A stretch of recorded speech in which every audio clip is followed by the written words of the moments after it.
Another episode of the Ryan and Goodman Podcast. I'm Jeff Goodman. He's Bob Ryan. And we're going to talk a little bit about some NBA stuff. We're going to talk some college stuff because there are some off-the-court things that happen in the college ranks that I would like to get your thoughts on, Robert. But first, I was on NBC Sports Boston last night, and I said something that I think is probably going to get some attention, maybe not for the better. I said that the Celtics should look at dealing Jaylen Brown. Okay? Now, hear me out. Hear me out before you jump on. I haven't said a word. I'm done. I haven't said a word yet. I know. Thank you. I appreciate it because I think a lot of other people are going to jump all over me before hearing the entire story of what I'm saying and what I said last night, which was, is there a team out there, Bob, that feels that Jaylen Brown is or could be a franchise player? A franchise guy, a top 10 player in the NBA. If that is the case, why not look and see what you could get for him now? I'm not trading him for 75 cents on the dollar. I'm not trading him for anything less than another all-star and maybe more because he's 24 years old. But I would look to see what I could get only because I still do not think Jaylen Brown, Jayson Tatum, and Kemba Walker are great together. I don't think they fit so well together because they are still at their core all scorers. So what I said was I would do a trade of Jaylen Brown for Bradley Beal. I would do that trade.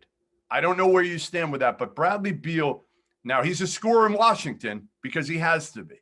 Okay, they got nothing else really for the most part. I know they got Westbrook now, and they had John Wall who was hurt. But ultimately, Bradley Beal can be a ball mover also. He is a very good passer, a very good scorer, not as good defensively as Jaylen Brown, but still a good defender as well. And he's 27. He's not 24. Let's not make it look like 27 is over the hill here. He's in his prime. That's prime. My first instinct is it's robbing Peter to pay Paul. You do that. Yep. And then who's your starting forward? Who moves up? What else? Well, you go Kemba, Beal, Tatum is your four. You probably play small with Smart, and that's it. Tatum's your. I mean, really. And answer, I'm thinking of everything you said, and I Smart can guard a three though. Marcus Smart can easily guard a three. Oh yeah, I agree to that. And Beal can, I just think Beal fits. No, I love Marcus, but I don't want to put too much on him. Yeah, I like him because he's unique, and he is. And I don't want to hear about anybody else that's like him or anybody like him. But I like him in this hybrid role. I don't know. I think he's got whether or not they have, regardless. I think you've got to have Marcus Smart on the court at the end of the games. Don't you? I mean, your best five players when Marcus Smart comes back here are clear. They're clear as day. Well, maybe not your best five, but your four guys are clear as day, which is obviously Tatum, Jaylen Brown. Who's the so-called right? I mean, everybody wants Robert Williams today, and I know you had a nice tweet about Robert Williams and Bill Russell in the same tweet. Yeah, I mean, I wish Bill Russell would teach him the nuances of of how to take full advantage of this great ability. The question arose on Twitter, when's the last time the Celtics had anybody like Robert Williams? And the answer is they've never had anybody, in my experience, quite like Robert Williams. And that you have to go all the way back to Bill Russell, in a sense, and that Bill Russell remains. I know people, don't want to hear from the old farts, they don't want to hear from me, they don't want to hear from anybody, because they can't. I know it's a hard concept. By the way, we're rambling, but who cares? Yep. I know it's a hard concept for anybody today, anybody under 56, anybody to understand that some people are ahead of their time. Bill Russell was an athlete ahead of his time. He put the block shot into the game of basketball. He did it. One person did it. It started with Bill Russell. That's where they have to understand this, okay? And he did it because he was an extraordinary athlete with incredible timing, something that is unteachable, okay? it's unteachable that his great and the things that made him Bill Russell ultimately are unteachable. He was innately smart. You can't make somebody smarter. He was, but the timing, the instinct, and the psychology. Anyway, he was the master of the block shot, unlike anyone that's ever lived. And I'm sorry. So then, if he could impart some of that wisdom into the most extraordinary physical being at that position the Celtics have ever had to do this, namely Robert Williams. People say about Robert Parrish. Robert Parrish, I don't remember seeing Robert Parrish do an alley-oop dunk. Wasn't his game. Now, he could barely get up to dunk it at 7 feet. But what he could do was run that floor. He was elite level, but he wasn't a great vertical athlete. He was not a great vertical athlete. Run that floor. And anyway, all right. So yeah, that's the thing about it. So get back to Beal, Jaylen Brown. Get back to it. What's your thought? Well, my goal is to keep everybody and add on. Am I just hopelessly foolish to think that somewhere out there, Danny can't find an instant offense guy to help come off the bench? Yeah, I think he can find that. I do. I think in the buyout market, there'll be somebody. There will be somebody to me that can help. Again, JJ Redick and his $13 million.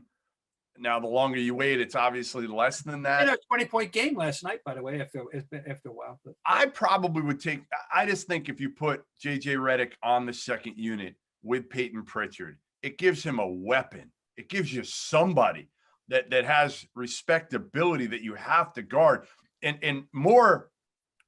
To me, it's also about like the veteran presence, a guy that's been around a long time that can help in that locker room with Tatum, with Jaylen Brown, and you can put him out in that first unit. You can put him out with those guys, and he's going to space the court. He's going to give those guys more space, Tatum and Jaylen Brown, so they can't just worry about them. And now Kemba obviously changes things. So I do think Redick would be a guy I would look at. I'm not sure if I would definitely do it. I haven't watched enough of JJ Redick throughout the season to know has he really fallen off the cliff or not. But New Orleans wants to go younger. They want to go younger. So they're not playing him as much. So maybe David Griffin would. The problem for the Celtics, honestly, is what do you have to trade? That's the problem. No, I know. That's exactly the problem, because unless you want to trade Smart, which I don't want to do. I don't either. But I mean, right? Well, we know what their assets are. Their tradable assets are Tatum, Brown, and Smart, and there's nothing else though.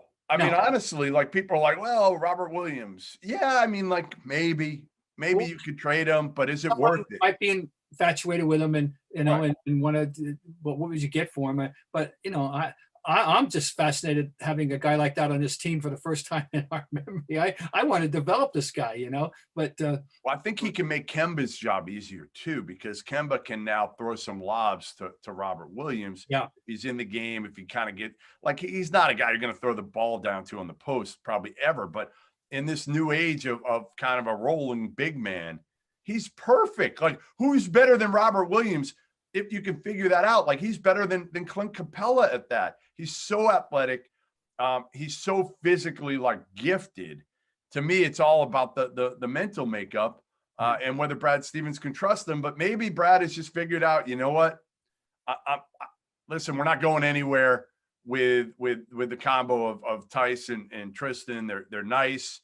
They both play hard as you know what, but ultimately they're capped out. Right? They're capped out. Neither one can score at all. Well, Tice, I don't know. No, but they are what they are. They're NBA players. Yes, they're NBA guys. They belong on NBA rosters. They one or both of them could be in a rotation. At least 8, at least 9 for sure, maybe 8, and on a team that could win a championship, maybe. But it's not enough to propel the Celtics where they need to go. No, it is not. That is not. Well, it's an interesting thing, and Beal, Beal's obviously at the peak of his game. He's leading the league in scoring. I mean, which certainly no one saw coming necessarily that he would be this good, and he really, He's having a sensational year. I love Beal. Not that I don't love Jaylen. I love Jaylen too. I just don't know if those three fit together to be able to win the East. That's my biggest concern. Now, I talked to two veteran players yesterday, NBA players that I trust, that have played the Celtics, one multiple times, another has played them in the last 2 weeks. And both kind of told me the same thing. They both said, listen, I would ride with what you got right now. Get Kemba back, which he is. Get Kemba healthy. Give him the All-Star break, and he's playing much better. Get Marcus Smart back. And then you've got a totally different team than you had early in the season when you had two guys, basically one player I talked to just said, like I told you 2 weeks ago, they can load up on those two. They know where those shots are coming from. And then when you had Tatum and Brown and one of them were off the floor, he said it was so easy. It was so easy. You knew where all the shots were coming from. And the problem is then more is expected out of Tice. And it's not fair to Tice or Tristan Thompson. That's not them. And so both of them pretty much agreed, stick with what you have, add a piece.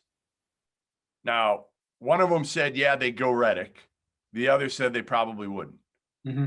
So, I think that's the decision Danny might have. And maybe he just waits and sees, is there somebody else in the market? Another guy that I thought about, and I said this at the end of the show last night, he doesn't fit what they need on the court that much, but the team stinks. They're going to go younger. And he's in the last year of his deal, is PJ Tucker, Bob. Oh, yeah. I love him. In the locker room, on the court, toughness, all of it. Wouldn't you love to have PJ Tucker on this team for that reason? Well, I know you said that, and I go, oh, that's an interesting one. I got on that bandwagon last year. Okay, yeah.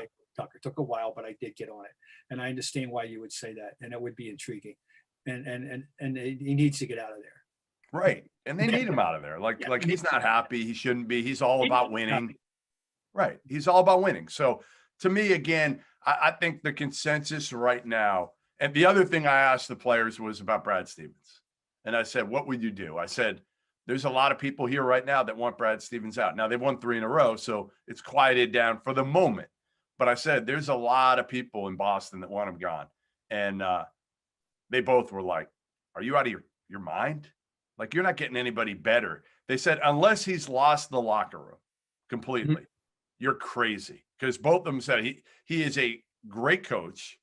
And the only thing, one of them kind of said to me, like, are these guys watching them play? Are they all about kind of me next? Is that the problem with this team right now, especially when Kemba was first coming back? So, they were worried about the makeup of the locker room a little bit, but it was hard. They said, like, without being in the locker room, it's just hard to know. I would like, what do we know? We don't know. I find that hard to believe. That would be a real disappointment to me if that ever took place, ever. And if that's would be the cause of a problem that Brad Stevens, would have any kind of a circumstance where he would, quote, lose the locker room. But hey, I don't know. But I mean, I would be really, really bummed out if that were the case. I find that hard to believe that's going to ever be an issue. Yeah, I mean, I don't think he'll lose the locker room. I just think Brad is what he is. He's not going to change who he is. He's not going to all of a sudden come in yelling and screaming and swearing at guys. That's not him. So, I think he earned their respect enough over the years by what he's done, overachieving as a coach. And now it's just like, all right, are these guys bought in? And I don't know how they can't be. Because, again, it's not like if you're Jayson Tatum or Jaylen Brown, the entire offense is designed around you. The entire offense. So you can't complain if you're one of those guys. And everybody else on the team isn't good enough to complain. So I don't know what anybody's kind of complaining about here. With Kemba being back, again, I just think the key is you got Kemba back. He's playing well finally. And now you got to add Marcus Smart coming out of the break. And then you see. But listen, your top 3, Bob, your top 3 are probably as good as any top 3 that doesn't reside in Brooklyn in the East. Yeah, well, see, I didn't want to go full panic mode when it was going bad, simply because you said, let's get back the team whole. Right. It hasn't been, and all year, because it started out without a real Kemba, and then it's been a month without Smart. Yeah. And so, let's get the whole thing put together and see what we got. I thought I saw somewhere they played like 28 minutes, the four of them, all year. Yeah, all year. It wouldn't shock me. Right. So, that's what are we doing here? We're just like, I don't want to overreact to that any more than I want to overreact to 3 in a row, including with teams that are depleted themselves. Yes. So I know that. I mean, you get the lucky break of playing the Clippers without Kawhi, right, and then you got to go down to the last second. Let's not get crazy here. About what they've accomplished, and they stopped the bleeding. Yes, and I'll go, and that's okay with me. That's yeah. And now they stopped the bleeding, but I'm not all excited that they've actually become a juggernaut. No, I know what you are excited about. Thursday night at 8:00. I know you are excited. You're going to be sitting by your television watching the NBA All-Star Game draft, Bob. Riveting stuff. The All-Star Game, it's finally coming, and they're going to have it come hell or high water. And even though the mayor of Atlanta doesn't want them in their city, and we all know it's all about dollars, and now they've cloaked it in charity because they're involving the HBCUs who are going to come away with a lot of money, which is nice. I'm very happy about that. Yep. It's fine, and that gives them a sense of civic responsibility, if you will. But the fact of the matter is that there's no real there was no one really was excited about having this game. The players didn't want to play. LeBron was hardly alone in saying it. And and under normal circumstances, they would love to have an all-star experience. And there are players who are involved who are going to get this most out of it, as much out of it as they can. I know that Jaylen Brown is still excited about the honor of being involved. I know that Julius Randle is very excited about the honor of being involved. And Zach LaVine, who's having a quietly sneaky, amazing season that nobody outside of Chicago seems to realize. And and I appreciate all that. But, don't get me started on how the game itself is, that they've had to trick it up just to get interest. It shouldn't. I don't know what mentality allowed us to get where we are. Okay. How did we get where we are? I know where we are.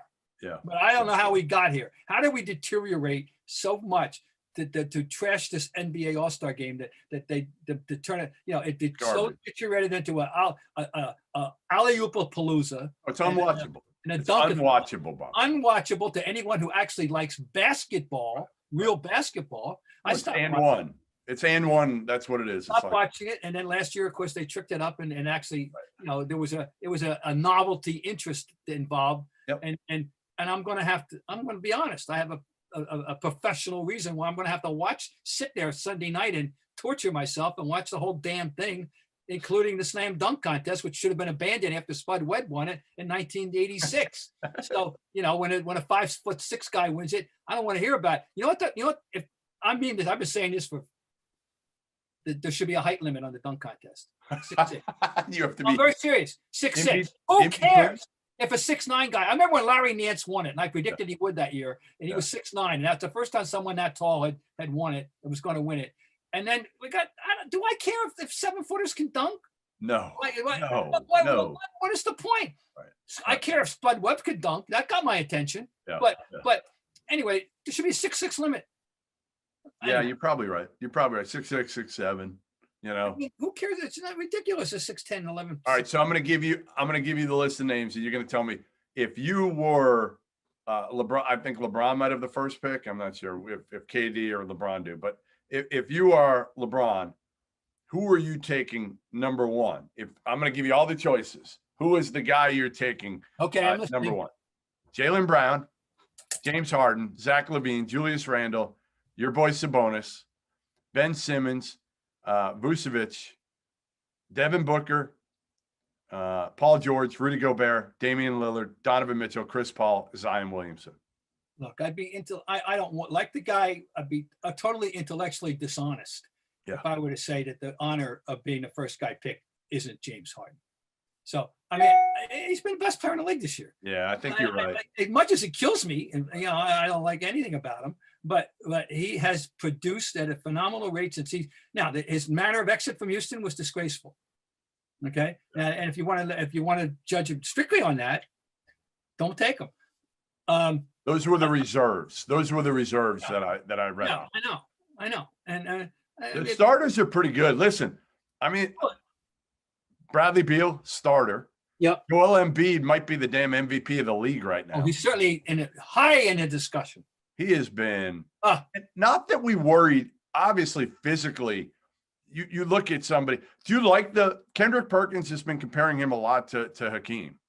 Well, it's obvious comparison. A tall fellow who was born and raised in the continent of Africa. Yeah. But by the way, Hakeem was his model. I'm told he wanted to model himself after. Hakeem remains the greatest player ever born outside the United States of America, in my opinion. To play in the NBA, Dirk Nowitzki is second, but he's number one, Hakeem, and he's an extraordinary player. He was noted for certain. I won't put him on. No, I can't put him on that level yet. No, but he's still got time to show us. He's been healthy. That's the greatest part of this. Remember his path. I was worried. He's kind of been put. Yeah. He sat out 2 years. Right. Able to play, and in the third year played 31 games. Amazing. After being drafted as the third pick of the 2014 draft, he sat out the next 2 years, and then played 31 games. So he's just getting it all together, frankly, in his career.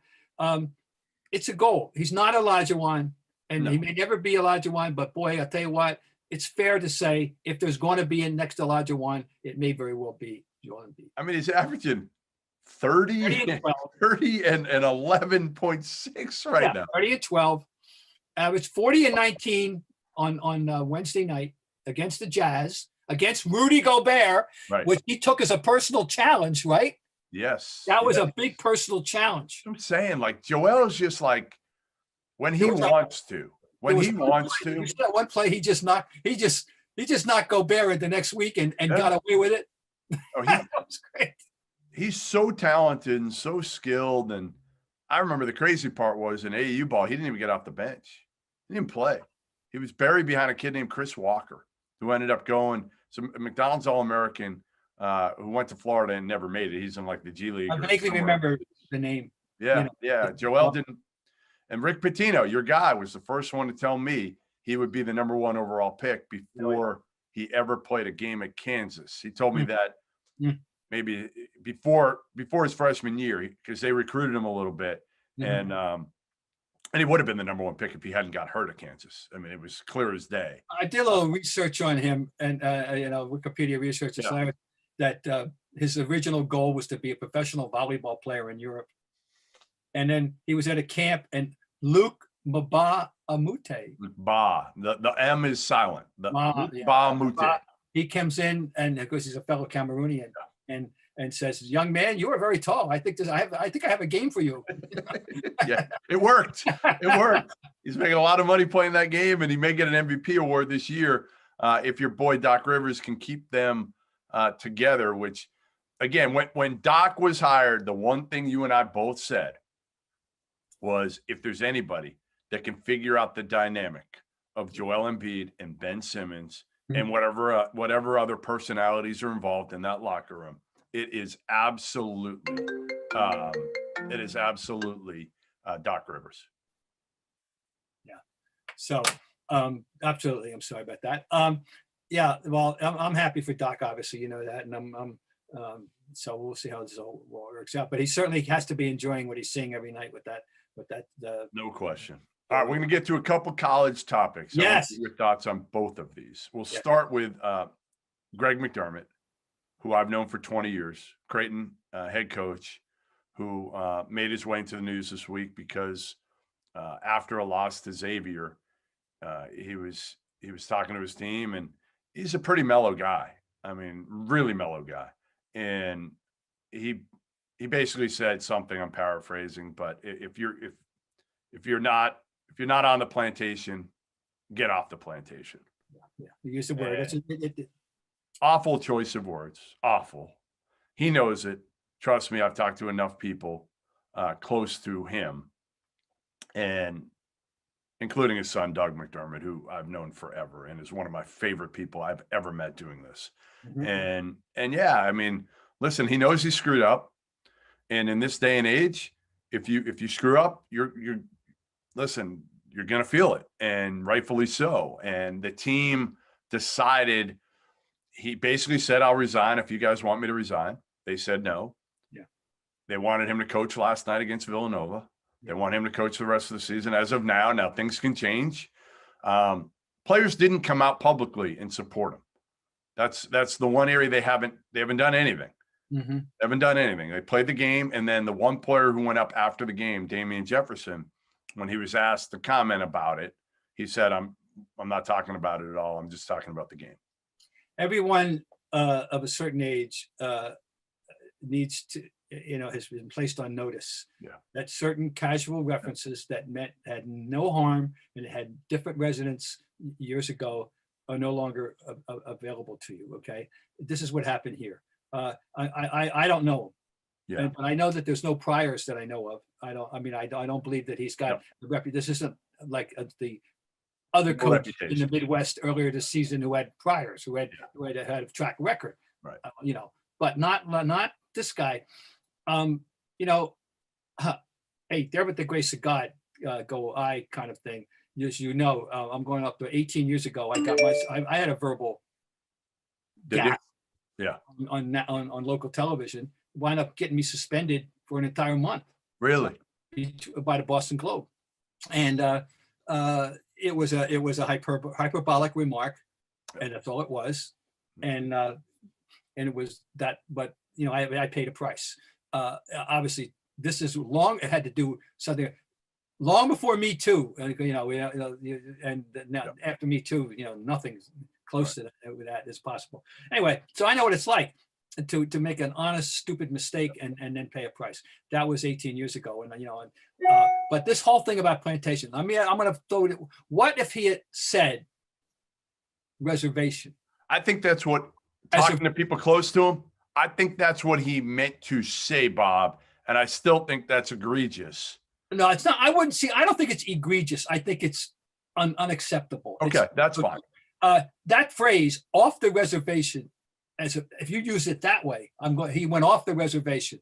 That has been in the lexicon of American for my life. Yeah. All right. And people have casually used it in many contexts about somebody when deviated from the script. It means exactly the same as off script.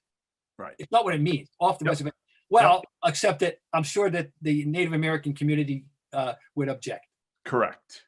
So 25 years ago, they wouldn't, maybe because they didn't feel they felt not empowered. They felt disenfranchised. Right. And they no, I think you're right. I think he probably did mean off the reservation. Instead, he said off the plantation. And again, listen, we'll see kind of how this plays out. Again, all I can speak to is my experiences with Greg McDermott and that family. I've never seen anything racist out of anybody in that family. I find it just look. I don't know him either, but I find it so hard to believe that occurred to him at the time. It was just a phrase that he was used to using. That people knows what it meant. That you got to stay home. We got to stay together. We got to stay back home. And he chose a loaded word that has terrible connotations, and he's. I hope he doesn't pay an ultimate price. That's all. I think. Yeah, I'm with you. I mean, listen, if I was kind of surprised a little bit he coached last night. I thought maybe he would be suspended or suspend himself for last night's game. He did not. All right, the last one I want to talk about. It's one kind of dear to my heart. Jim Boeheim took a shot at a reporter's question last night in the post game. They won. They won the game. They beat Clemson. Great win for Syracuse. They're back on the right side of the bubble, I think. And one of their reporters, Matthew Gutierrez, who is a Syracuse alum now working for The Athletic, asked him a question about a couple players. And I don't even remember the context of the question. But basically, Boeheim said after that, here I'm quoting, "But if I played Jesse and Kadari, we'd probably be 22-2 now." Sarcastically. I just didn't see that. Couldn't figure it out by myself after 45 years. I need a reporter to figure that out who has never played basketball and is 5'2"? It's cringeworthy, Jim. Those of us who want to like you, right? Okay, which I do. I've had enough encounters with him over the years. Yep. That I've seen him away from the fray. I've Right. had a beer with him. Yep. And I, no problem. But this is utterly unacceptable. And here's the thing about it. He went way out of his way. This is the result of a tweet that Mr. Gutierrez put out some while back, saying that he thought that he wasn't using those two guys in question enough, and they at that point I think he said we'd be 17-5. I believe that's the phrase at that point in time. Okay, I mean not the phrase. I think those are the numbers. Okay, so he tweeted it. Jim Boeheim had another question was the SID or the woman that was whoever was conducting the press conference was ready to acknowledge a question from another reporter. You could hear the voice on the tape, and then Boeheim suddenly jumped back in to gratuitously introduce this other line of discussion, going after Matthew Gutierrez for the tweet. Yep. Now, a couple of things. That's before we get to the worst thing, but I'll start with on a degree of difficulty.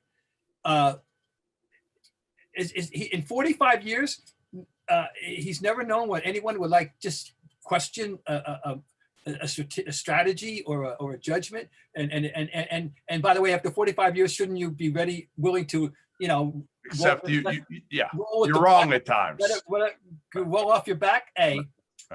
Then when you go a height joke, a height reference, for what? What gratuitous right. shot. Now, I don't know if there's any history between the two, and you said he went to Syracuse. Maybe the history goes back to when he was an undergraduate. I don't know. Who knows? But there shouldn't be any history. There shouldn't come to fore. He went out of his way to make a totally snide remark that degrades him and makes it hard, for somebody like me to now defend him harder than it would have been if he had never done that.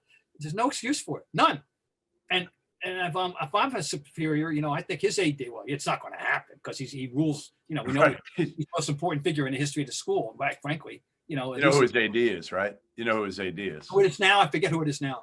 My former boss at ESPN, John Wildhack. That's right. I remember that. Yeah. I do remember that. Good guy. Really, really good guy. So he's not gonna suspend or even probably call Jim Boeheim in his office. No, Jim slap Boeheim him on the wrist. No, he said, but be careful, Jim.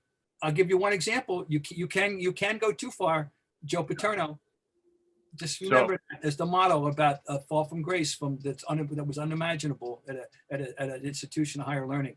So don't get too cocky, Jim. But that was unacceptable. But he'll pay no price for this, other than a loss of respect from to some degree from people.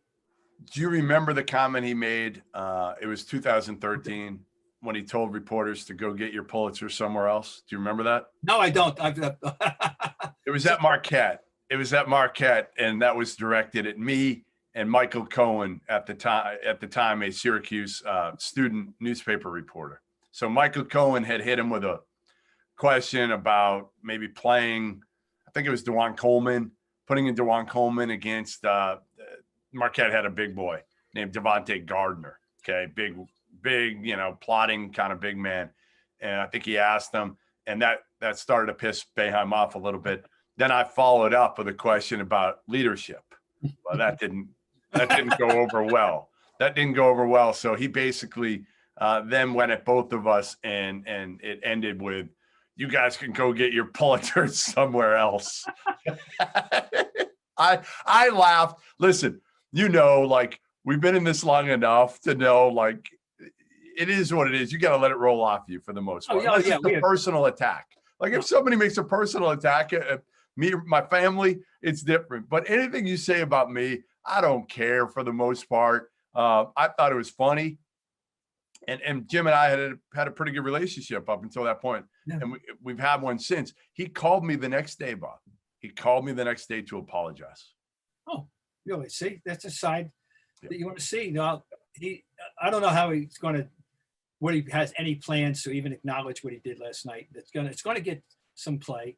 We're talking about it. Right. It's all over Twitter. Absolutely. For anybody. So we'll see what happens. But it was degraded. Come on, Jim. You don't need to do that. Particularly when he's coming off. The thing is, he was praising, saying, it's hard to win in this league. It's 9-7. The kids are doing a great job. Exactly. He had a nice high level right. tone, and he likes drama. And another question's coming, and he has to. Oh, wait a minute! I'm going to put on my nasty hat now. He likes drama. Is I think part of it is for what ultimately. So, anything else? You got anything else? No, I'm just I'm a little just in terms of competition. I had just decided that the Big Two in college basketball was a Big Three, and suddenly Michigan got humbled. Yeah, they sure I don't know did. what happened in that game, but they got humbled. Yeah, without Illinois' best player and a national player of the year candidate. Donmo playing, I like Illinois. I've been trying to preach the gospel to people, as you probably know, on Twitter about how loaded the Big Ten is, how much fun some of these teams are. Really, the Big Ten. I love watching Big Ten. These teams play this year. What you got to watch today? I got one for you today. Have you seen? You should, and if you haven't, you need to, because of your buddy and former boss Joe Sullivan. Have you watched St. Joe's? Have you watched Ryan Daly ever? No, but I know they're playing shortly against UMass. 1:00. You have to watch at least watch 20 minutes of it. Okay. Ryan Daly might be top 5 favorite players in the country for me. I saw him last year at Charleston. He's 6'4.5". Even he will say he looks like he should be playing in the YMCA. He just doesn't look the part. He is a terrific player. He missed 2 months this year with a broken thumb and came back when, honestly, he had told me early in the year, he's like, I'm probably done. At this point, they were 0-10 in the league. They were horrible. He wasn't going to come back. He comes back, and they've won, I believe they're 3-0 or 4-0 since he came back. So they got UMass today in a matinee. So you need to watch Ryan Daly. All right. Okay. That's a deal. I can work that into my schedule. And next week will be my last show from my abode, and then I will be the one after that. I will be in Indianapolis at the Residence Inn in downtown Indianapolis. So yeah, all right. Anyway, everybody, join us next week. Thanks for joining us this week on the Ryan and Goodman podcast. We'll be back next week. Make sure you subscribe to the pod wherever you listen to your pods, iTunes, Stitcher, whatever, and CLNS Media. Make sure you follow us on